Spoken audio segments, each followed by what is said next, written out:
is a synagogue in Israel.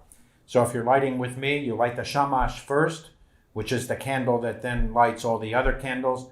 And we light the candles from left to right.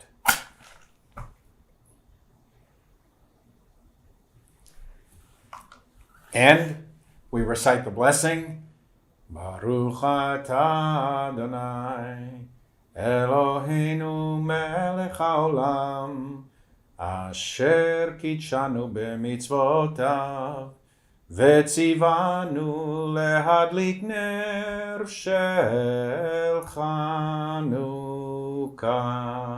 And the second blessing about the miracles. Baruch atah Adonai Eloheinu melech haolam she'asa nisim lavotenu bayamim hahem ba'azman hazeh. So now I'm going to tell you about this miracle of Hanukkah that we experienced together as a synagogue. It was our first trip to Israel in 2005, I think. It was in the December of 2005. We were just starting to get to know each other. The congregation was much smaller. And I think there might have been a bit of hesitation for that first mission because subsequent missions were far more populated, far more popular. But we went and we had an unbelievable time. I'll never forget the experiences we had. We find ourselves on Hanukkah up north, almost as far north as you can get in Israel. And we overnighted in a hotel on a kibbutz called Kfar Blum. And it was beautiful. It was very pastoral. The kids were running around playing on the grass, and it was just such a tranquil and spiritual environment, really.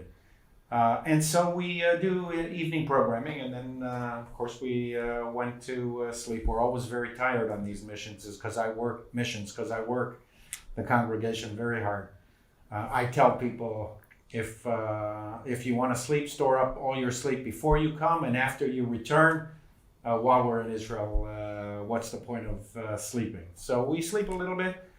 We work very hard. We went straight to sleep, and we slept through what eventually was a Katyusha attack right across the valley in a town called Kiryat Shmona. And when I woke up, I did what all Israelis do. Instinctively, we go to the TV and we turn on the news because there's always something happening in Israel. And I hear that there was a Katyusha rocket attack, and it destroyed most of a home, literally right across the valley from where we were. None of us heard it. It was in the middle of the night, and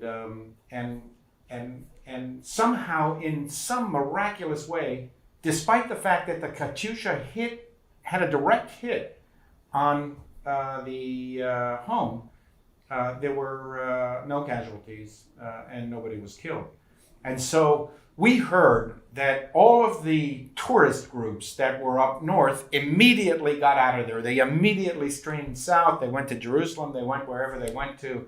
And I told our group, and I coordinated this with our office in Jerusalem, I said to them, everybody's leaving. They're all running away from the area. Why don't we go to Kiryat Shmona? We're here anyway. Why don't we go and meet the family whose house was destroyed and express solidarity? That is, after all, one of the reasons why we're in Israel. We want to bond with our fellow Jews. We're one people. When one of us feels pain, all feel pain. So I coordinated with our Jerusalem office, and I said to them, listen, find me the family where the Katyusha hit, and we're going to go there, which is what we did. I said to the group, we had ages spanning the spectrum from very young children to older adults. Our youngest child was 5 years old. And I said to them, listen, I think it's important to go and to express solidarity and to meet the family whose house was destroyed. Nobody has to come with me. if you're not comfortable, we'll drop you off on the outskirts of town. And after I finish, I'll pick you up and we'll make our way south to Jerusalem. To the credit of this group, and right then I knew that our community, the Stephen Wise Free Synagogue, was such a distinctive, unusual group of people. Everybody wanted to go. Nobody said that they would prefer not to go into town. There was a certain degree of risk, but I didn't think the risk was substantial, and neither did the military, the IDF. So we went. We found the apartment. It wasn't an apartment; it was a building, a home, and we get there, and the family was sitting outside frying jelly donuts, which is what you do in Israel. It's fried food. It reminds us of the oil, and jelly donuts in Israel is the thing to do on Hanukkah. The prize is who can stuff themselves with the most jelly donuts. And so there are actually families who cook jelly donuts in these big pots of oil. And we arrive at the bombed out home, and the family was sitting outside. They couldn't, of course, sit in their home. And they were frying jelly donuts. And we came in.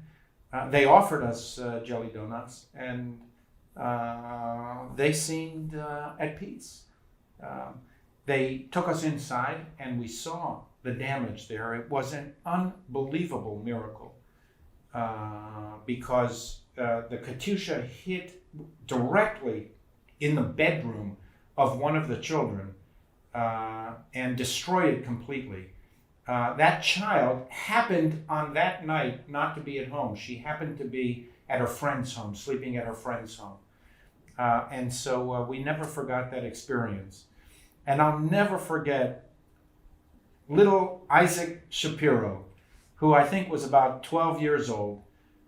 He's now a mature man, a very impressive mature man. But back then he was a young child.